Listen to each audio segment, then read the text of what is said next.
जैसा जैसा कि सभी ने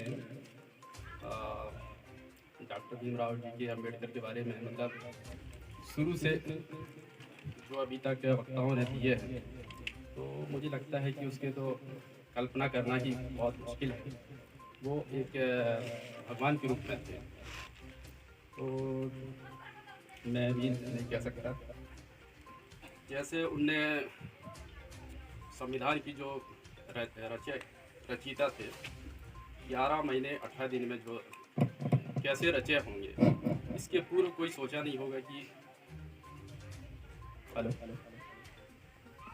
अभी तो हमारे पास एक शस्त्र के रूप में जैसे संविधान है। पहले हम सोचते हैं कि भाई पहले क्या रहा होगा। जो आज हमारी जो स्थिति है, आज हम 70-72 साल में हम आज भी हम जहाँ के तहाँ हैं। मतलब जो प्रोग्रेस है वो मुझे नहीं दिखता है। और जो पहले मान लीजिए कुछ भी नहीं था, संविधान नहीं था, कुछ अस्त्र शस्त्र नहीं थे, तो पहले के लोग कितने दबे रहे होंगे।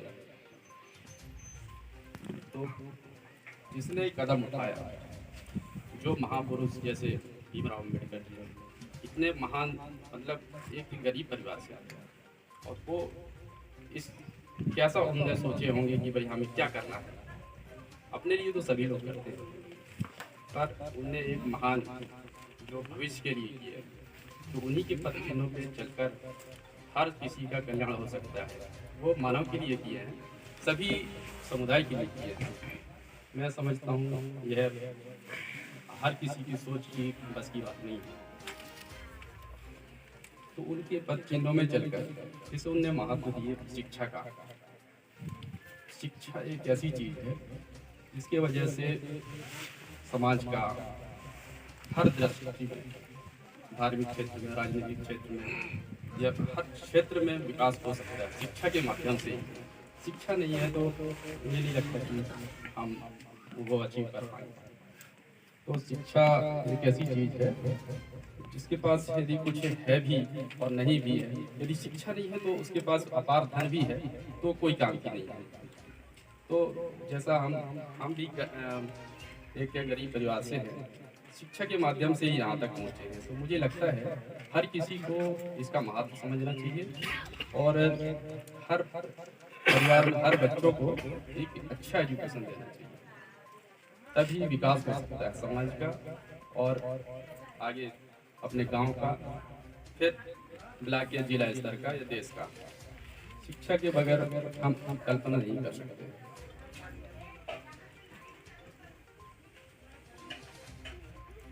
और मैं ज़्यादा नहीं कह सकता। मेरा ये है कि हमें एक समाज को यदि संगठित रह के यदि कुछ करना चाहें, तभी हम कुछ कर पाएंगे।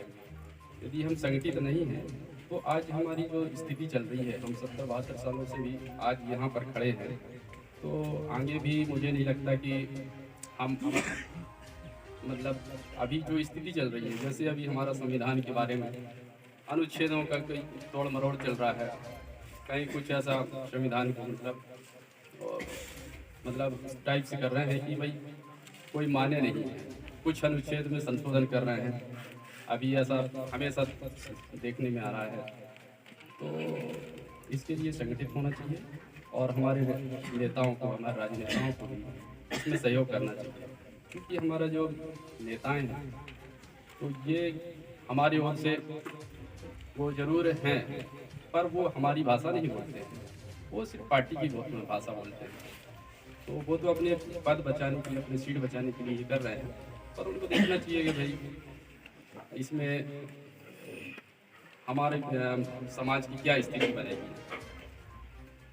तो जब तक हम इस चीज़ को समझेंगे नहीं और ये बात रखेंगे नहीं, चाहे हम किसी भी जनप्रतिनिधि को चुनने के पहले हम उसका चुनाव अच्छे ढंग से करें, तभी हम कुछ कर पाएंगे। क्योंकि आजकल पार्टी में ही शक्ति होती है, उसी टाइप से हम कह सकते हैं कि समाज को यदि हम अच्छे हम संगठित होकर करेंगे तो निश्चित है कि समाज का अच्छा आदमी ही ऊपर आएगा। क्योंकि हम ही वोट देते हैं और हम ही बढ़ाते हैं आगे, और वही यदि समाज के बारे में ना सुने ना समझे तो फिर ऐसे लोगों को नहीं चुनना चाहिए। तो अभी भी हम जागे, अभी भी बहुत सारे संशोधन हो रहे हैं, और एक दूसरे को लेकर चलना चाहिए, एक दूसरे का मदद करना चाहिए। जैसे हमारे समाज के लिए कोई बढ़ना चाह रहा है, कुछ करना चाह रहा है, तो उसको सही रास्ता देना चाहिए, मार्गदर्शन देना चाहिए। कुछ लोग इतने मजबूर रहते हैं, गरीब रहते ज़रूर हैं, पर उनमें क्वालिटी रहती है और उसको कोई समझ नहीं पाता है और वो मजबूर में आगे नहीं बढ़ पाता है। और आज जो स्थिति बन रही है, जैसे स्कूल बंद हो रहे हैं, यही सुनने को मिल रहा है कि भाई सभी प्राइवेट होंगे, तो मुझे नहीं लगता कि गरीब लोग और पढ़ पाएंगे आगे। शिक्षा यदि नहीं रहेगी तो मुझे नहीं लगता कि फिर वही पुराना दिन आने वाला है।